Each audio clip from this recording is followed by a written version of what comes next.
Here we are. I'm Lesa Koski, and I am so grateful to have Dorcy Pruter here with us today. She is the founder of Conscious Co-Parenting. And I think what made me so excited to have her on is that I found that she helps families come together and work as one. And I was like, oh, that is what we do. I mean, we want to take the fear out of divorce. We want to help couples work together, especially when there are kiddos involved. And so my co-host, Kim Geiken, say hello. There she is. She is actually a client of mine who became a mediator. So we love to have her perspective. But Dorcy, one thing that I really loved about you too, I've been kind of stalking you, but I love your story about how you went through something really difficult and you saw there was a need, and that became your mission, so to speak. And so I want our listeners to hear that about you, to learn about you, and then all the wonderful things you're doing. And I know, we don't always have really high conflict cases. Sometimes we do, but I know I'm so excited to learn from you because people like you make us better mediators. And that is what we are here to learn. So thankful for you. And if you can just share your wonderful, authentic story about how you ended up being where you are today.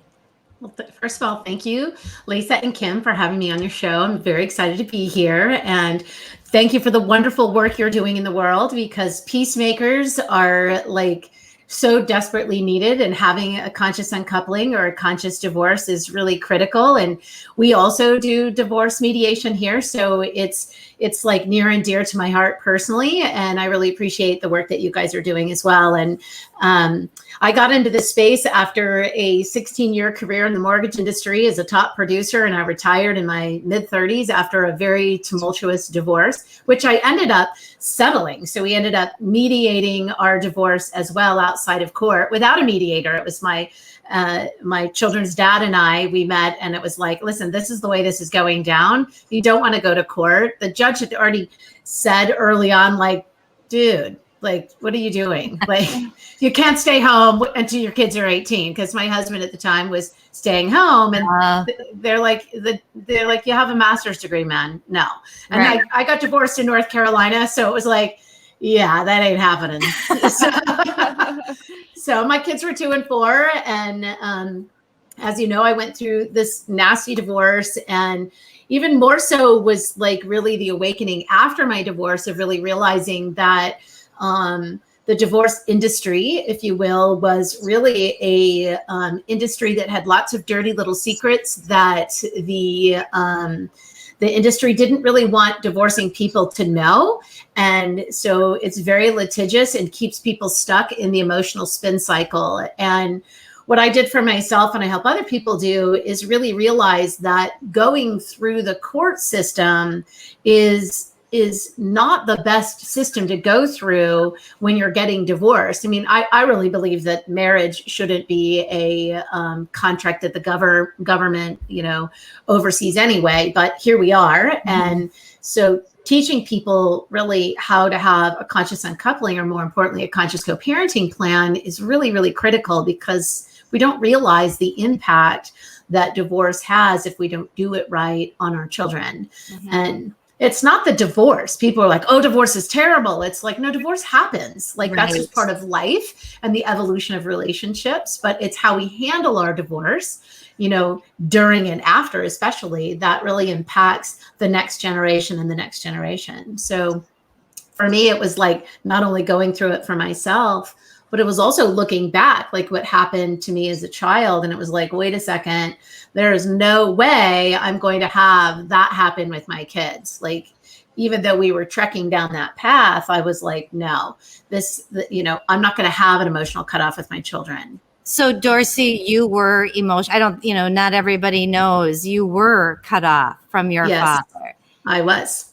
Yeah. For most of my childhood, my parents divorced when I was 5. We kind of saw them back and forth between 5 and 12. At 12, I really stopped seeing my dad and didn't really see him much until I turned 18. And then I tried to reunite with my dad when I was 18. But because neither one of us really knew what was happening then, it was a colossal failure. You know, he was trying to be a dad and I was a haughty and arrogant little alienated kid. Like, how dare you speak to me that way? I mean, my dad said something stupid. Like I was like modeling and doing all this stupid stuff as an 18-year-old thinking I was all that in a bag of chips. And my dad was like, he's just a regular guy. I was like, why don't you get like a job at a grocery store or something? And I was like, oh, how dare you, you know, how dare you speak to me like that, you know, and I was, and how silly, right? And so years went by.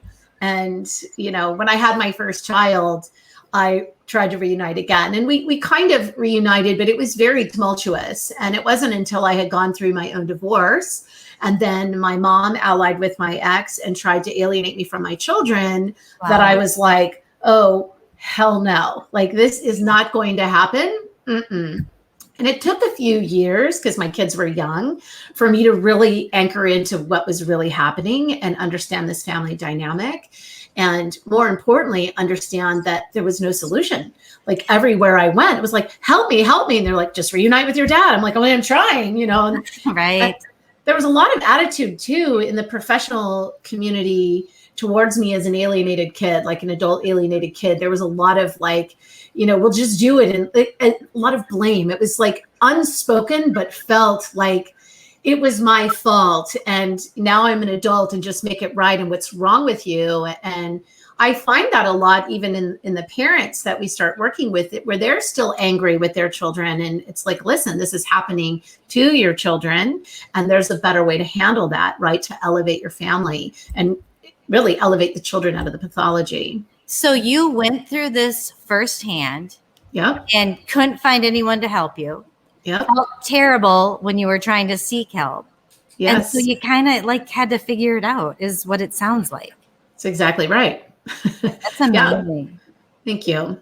Yeah, it was like, all right, well, I'm a pretty tenacious person. So I'm like, I'm not going to take the answer that there's nothing that you can do. Like they would say, well, there's nothing really you can do about what's happening with your children. You know, they had no solution. I just found that so hard to believe that there are all these experts, but nobody really had like a solution. It's like, what are you talking about? Just accept it? I can't accept it. That's not going to work for me.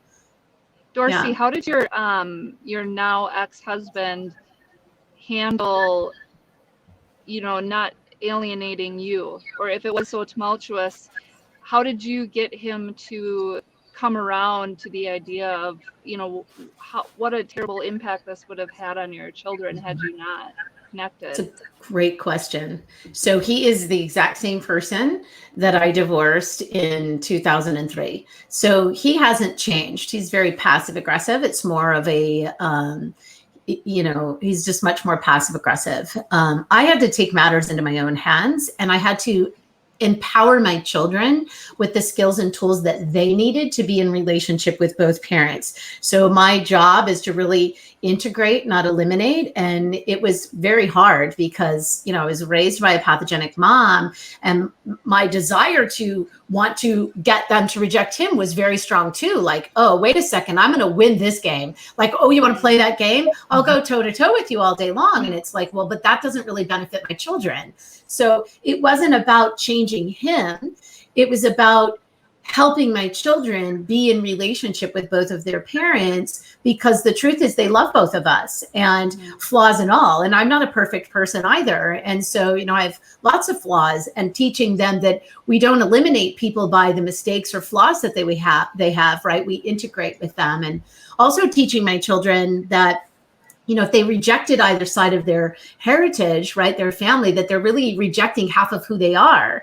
And so really helping them integrate. And it's interesting because my kids are almost 21 and 23 now, and I have 2 girls, and then I have 2 bios and 2 bonus kids. So I have a almost 24-year-old and almost 20-year-old stepson, and bonus daughter. So we're all squished together, and we've been together a long time. And really teaching them integration as well, because my his ex-wife is nutty too, right? She alienated his oldest child. We got her to fold back in a few years ago. We really prevented it from taking hold of his son because he was younger. And so it's really helping the children deal with what they're dealing with in both sides of the aisle, right? Both sides of their family lineage, and that acceptance with healthy boundaries and, integration is really critical. I love that. It's such a great term for just having a healthy, long life with these kids, and not just on the family side, but with friends and coworkers and all of their future relationships. Really well done. 100%. Thank you. I know we just went to my ex-husband's brother. So he's one brother. We just went to my niece. So his my ex-husband's brother's daughter's wedding. So my husband and my kids were in the wedding. We flew out to North Carolina. We went to the wedding, and my ex-husband's there with his girlfriend, and I'm there with my husband. And, I hadn't been to where he grew up in probably a decade, but, I'm all about acceptance and integration, right? So we had the best time, and that's the way you do it, right? And so you set your conflict between the other person. My ex-husband and I fought all the time, but we didn't bring that to our children. We kept that in this container. He would bring it through the children, and I would simply not respond through the children. So however he was behaving, I didn't react to his behavior, right? I went back around the other way, and I always communicated in writing, so that, because his flavor du jour is gaslighting. So it's like, no, I'm going to put this in writing so that it's very clear what was said, Right. Yeah. Right. So just learning those little things, and then also keeping what you put in writing short, sweet, and to the point. So many people, they react with emotion to emotion, and they feel like they have to defend themselves. And one of my favorite little tools we teach our clients is, an NRN, a no response needed, is a ninja tool, right? Not everything requires a response, right? Just, and if it requires a response, take all the emotion out of it. Focus on the issue and not the emotions of the issue or what you're being accused of, which we saw so oftentimes. We see parents are like, defend. It's like, no, you can just respond versus react, or sometimes no response is needed. Well, and let me ask you, Dorcy, so it kind of sounds like in your situation that you were dedicated to not alienating, but the other adult was not. Yeah. Sounds like it still worked. Still worked. Yes. I love that. So do you have some clients where it's one parent and you're not really working with the other one? And we have a lot of clients like that. Yeah. So we have a program called Custody Resolution Method, where clients are coming in for, they're in a complex custody case. They've been in and out of the legal system. They're still battling. Maybe they've experienced a full emotional cutoff with their children, and we get involved. We take the data. So we take all of their evidence. So as a lawyer, you'll understand this, right? We take their evidence and we tag it based on the symptoms in the child that demonstrates the pathology that the child is being psychologically abused. And if the fingerprinting is there of a narcissistic borderline parent, then we go out and say, okay, the fingerprinting is on the child. Now who's causing it, mom, dad, or both? And to what degree? And then what do you do about it? So we actually put the case together, if you will, for the lawyer. So we take all the evidence, and then we write a narrative, if you will, that gives the evidence meaning. Because Lesa, as you know, as a lawyer, oftentimes family law attorneys, they have no idea what to do with these really complex cases. And if they don't know, then the judge certainly doesn't know. Right. And they're having a really hard time explaining. And then, there's this whole cottage industry of parental alienation experts, right, where they're trying to get Gardnerian, parental alienation as a real thing, but it's not a diagnosable pathology. There is a diagnosable pathology. It's child psychological abuse. And there's some symptomology of that, and then who's causing it. And we protect all abused children all the time. But oftentimes, people aren't paying attention, and they don't know that there's a lane you need to pick, and you need to focus on what's happening to the child, who's causing it, and how do you fix it? So it's like, okay, we have a problem, and it's not like you're bad or you're bad. It's like there's so much finger pointing. The goal is to not blame, but to lift the child out of the pathology and teach the family how to be integrated again. So, you know, we even go a step further. We have a reunification program where we get court ordered for these really complex cases, and you know, where we recover kids. I created that out of the lack of a solution, and out of also just like being a kid of this pathology, saying, wait a second, we've got to help these kids. I saw that. And can you speak to that a little bit? I do have another question. So a lot of our clients will come to us and not even, I mean, I'm an attorney, but I don't act as one when I'm their mediator. Do you have people coming to you that aren't represented by attorneys, or are most of it when there's a situation and there are attorneys involved? I'm just curious. Both. Okay, that's what I kind of figured. Both. Yeah, I mean, we're not lawyers, obviously, so we don't practice law, so we put it all together. And then we always tell people, listen, if you're not working with a lawyer, we'll do all of this work. And at the last minute, you can bring in a lawyer and say, here's the case, wrap the law around the case. Because a really good lawyer can look at the facts of the case, especially the way we put it together, and say, oh my, this is amazing. I can fight this all day long and get you what you want. And oftentimes we actually get mediated agreements, because once the other side sees the facts of the case laid out the way we lay them out, they're like, oh, snap, we don't really want to deal with that in court. Let's go ahead and come to an agreement. Love that. Yeah, it's amazing. And mediators are starting to call us too. Like, I have this complex case. What do I do? Can we get a high road? How do we get it mediated? So that's where I see a need, because I do have some of those cases.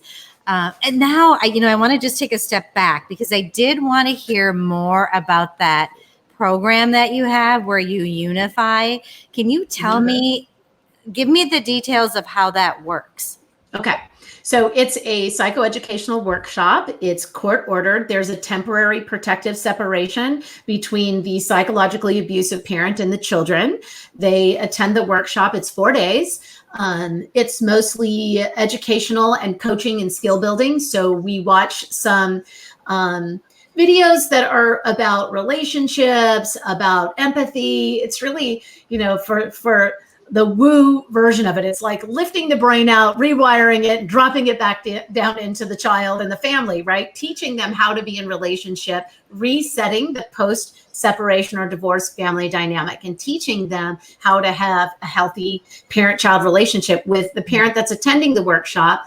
The parent that isn't attending the workshop will also participate in family systems therapy post-workshop. So in that 90 days, it's usually 90, could be a little bit longer or shorter, depending on the mediated agreements that we've done. They've been able to reintegrate in 30 to 60 days. So we're starting to see shorter protective separations, because they're coming to agreements and they're getting on board. And so it's really encouraging the pathogenic parent, which usually is a parent that has either a personality disorder or a lot of the traits of a narcissistic borderline parent, or personality disorder. So, and I believe that everybody can learn and grow and learn new skills, even people with personality disorders. So there's a lot of people in the mental health community that don't believe that. It's just simply not true. I see people do it every day. And I really believe, even in the most insidious cases, that deep down those parents don't really want to be doing that to their child. They just don't know what else to do, because they're adult children who've been abused. And so nobody recovered them. And so we're actually recovering them too through the process. So the maintenance care, they work with a local family systems therapist who will work with the kids and the parent who attended, and then reintegrate the parent that didn't attend, but they'll work with that parent one-on-one. So they'll provide media and skills that the parent and the children learn during the workshop. They'll provide those skills and work with the other parent, so that when they reintegrate, everybody has the same skills. So everybody's learned the same way to communicate. They've all learned the same skills, which is critical, and and our messaging is very clear. We don't blame a parent in the workshop. So we have a lot of flying monkeys. I have a whole cadre of people who hate me, and right, it comes with the territory, right? And they say all kinds of nutty stuff online, like we abuse the children and it's forced therapy, and it's like so stupid. And it's like they don't understand what's happening, and they don't understand the child abuse, and they don't understand how important it is to teach the child to be in relationship with both parents, and also the need for protection. We don't leave abused children with abusive parents. Right. But we are right now with psychological abuse where we were 40 years ago with sexual abuse, and 25 years ago with physical abuse. Child Protective Services, I mean, in my lifetime, only 40 years ago, were they like, oh, hey, we shouldn't be having sex with children. Yeah, you think that's probably not a good idea, right? And just 25 years ago, 23 years ago, they're like, you know what, we probably shouldn't hit and spank and, beat children. Right. Yeah, that's probably not a good idea. So now we're like, we probably shouldn't psychologically abuse children. Yeah, we shouldn't, because it actually harms the child from the inside out, and it doesn't leave a physical scar. Right. It's I love that. Boot camp, Dorcy. Pardon me? It's emotional boot camp. Yeah, it is. It is an emotional boot camp. It's so magical. We've done a bunch of high roads this summer, and there's just it's exhausting, and it's a lot of work. Everybody's like, you're just watching videos and doing nothing. I'm like, oh my gosh, the emotional swirling in the container that happens of helping children lift the pathology out of their, dysfunctionally wired brain and rewire it so that they can access their love and empathy center again, their love and bonding, their attachment. And you watch them just, once they know, I'm safe and my parent is safe, it's like the authentic child enters the room. It's really magical. I mean, it never, ever gets old. I love that. I love so that. Special. Yep. And so it's just so important that both parents are involved. That's what I keep telling the people who are going through this, and that they work together. Yeah. So, and you're saying you come at it, a lot of it is teaching the kiddos, right? Yeah. I heard you say that. Can you give me a little bit of a glimpse of what you teach them so that I could maybe pass that on to my parents? Yes. So let's see, a couple things. The first thing, I've already said it here, which is integration, not elimination. Yep. So helping children understand that when they reject a parent, that's not normal, and they're actually rejecting half of who they are, which will cause things in the future for them that are negative, like bad relationships, oftentimes early onset sexual behavior and cutting and drug use and all of those things to self-harm because they're self-sabotaging. So that, and then also teaching them how to authentically communicate. And it's so simple, but articulating I messages and active listening. So when I feel because what I would like, and, using that simple framework of teaching the child and the parent how to articulate what's happening so they focus on behavior versus the person. Love it. Right? Love it. Yeah. And then, but I'll tell you, it is quite an exercise in every workshop. Just sometimes the kids get it really fast, but the parents are like, and it's a simple idea, but not always simple to get it to. It makes sense to all of us in our heads, but then when you're in the middle of a fight, yes. And personally, if something's going on with your husband, it's hard. And it takes work. It does take work, and it takes practice. Yes. Okay, so now I feel like I'm going to have you back on, because there's so much. I mean, you do this about everything that you do, and how, if I know it's a lot, and how people can get a hold of you. I will put, I'll put your information in our notes, but if you can just kind of in a nutshell tell us, because there's other things you do too. There's a lot of things we do. Yes. So before that, I want to give you 2 more tips just for your listeners and for you guys. So I know we're running out of time, but no, we're good. Okay. So one, when you're working with your families, have them structure family meetings around anything that needs to be resolved in the family, and not to be trying to resolve stuff in the emotion. And then when they're dealing with high emotion, that one person speaks at a time. And then also to allow themselves to have a 15-minute, time out, even a parent time out. If the parent leads with, "Woo, I can see I'm getting really emotional or heated about this. Let's take a 15-minute time out so that I can recoup and hear what you're saying," really allows the parent to step into the role as a leader of the family and teaches the child how to manage their own emotions. Does that make sense? It makes total sense. And Dorcy, honestly, I'm like, that kind of happens in the middle of a mediation too. Yes, it does happen in a mediation. Those are the tools, okay, let's take a 15-minute break. And the thing I love is that we do everything on a flat fee now, so nobody has to feel rushed. So we don't have to work through those, we can stop when those emotions rise so that our head clears up. So that not only is going to help families, my family, our listeners' families, but it's going to help us when we're mediating those really high emotional situations. Dorcy, is there like an age range or best age with kids on how much they can understand to integrate this? Yeah, so they can integrate at any age.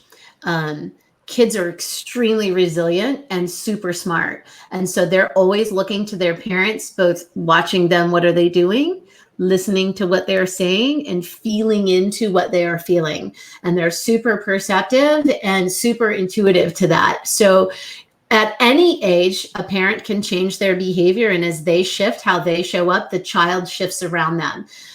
For our workshop, the youngest age we've ever had was a 5-year-old, but they were a sibling to a couple of older kids. I would say the sweet spot for the workshop is between 11 and, we've had courts order kids up to the age of 19. We've had other young adults come in that are older siblings, and we've had a few workshops ordered for kids, 7, 8, 9, because some of those kids are smart these days, right? And but any age, at any time, a parent can shift how they show up, and the child will follow their lead. Even the most rejected children don't reject their parents. It's not normal. They don't want to reject their parents. They want their parents to grow up and act like adults and shift the situation. And I call the parent that has the emotional cutoff the chosen parent, because the child knows that that's the parent that is emotionally capable and able to do the work, even if they're spinning in their own stuff. And so I've shifted the whole industry, if you will, of the way people think about the targeted parent. I'm like, you're not a victim. And the targeted parent makes you feel victimized and holds you stuck. And you're a chosen parent. Your child knows you're going to lead them out of the family at any age. So at any age, this works. And even the iMessages and how you communicate with kids, boy, if everybody started that young, just think of how the world would be today if people actually spoke to their children like that instead of at them. But oftentimes we feel so out of control, we speak at our kids instead of, with our children and meeting them where they are emotionally. Do you train people how to do this? I do. So that's going into some of your other services. So tell us a little about that. Okay, so we have, I train coaches. We're finishing up a cohort right now. And I train coaches how to be conscious co-parenting coaches. So teaching them the communication skills and actually how to coach and lead people through a process of where they are right now to where they want to be, right? Where they've been spinning and spinning and spinning. We also teach mediators. So we have a new partnership with a company out of the Netherlands called the Divorce Hotel. We're launching soon. Hopefully COVID will open up, where we're teaching mediators how to have a flat fee, like you guys are doing divorce in a weekend. So they check in on Friday married and they check out divorced. And I love that idea. Isn't that great? That's a great idea. Yeah. So they have a little, Last Supper, maybe Last Hurrah, different things, different couples are different, but, really having that experience. And then I have taught coaches our custody resolution coaching and High Road, which is our reunification. We're not doing that right now. We're really trying to get all the foundational work done first, because it's a lot and it takes probably a year for somebody to really get it all. And even then, your mediators, it's like, oh, and then there's this little nuance and this little nuance Right. and this little nuance. And I mean, I could talk and teach for hours and still not cover everything. So yeah.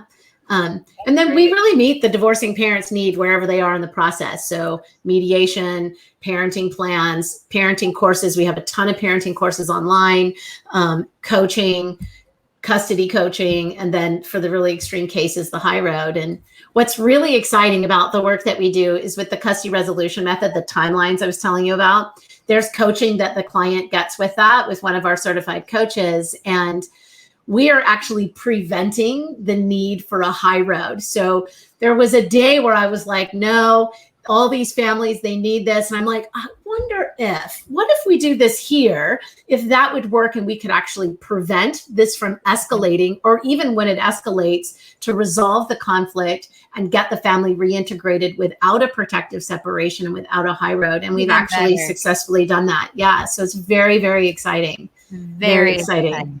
Oh my gosh. And you know what? I feel like I would love to have you back on. I mean, I'm like, I want to hear about the divorce hotel. What's the spinoff of the divorce hotel for other couples then meeting each other at the divorce hotel? Oh, right. There you go.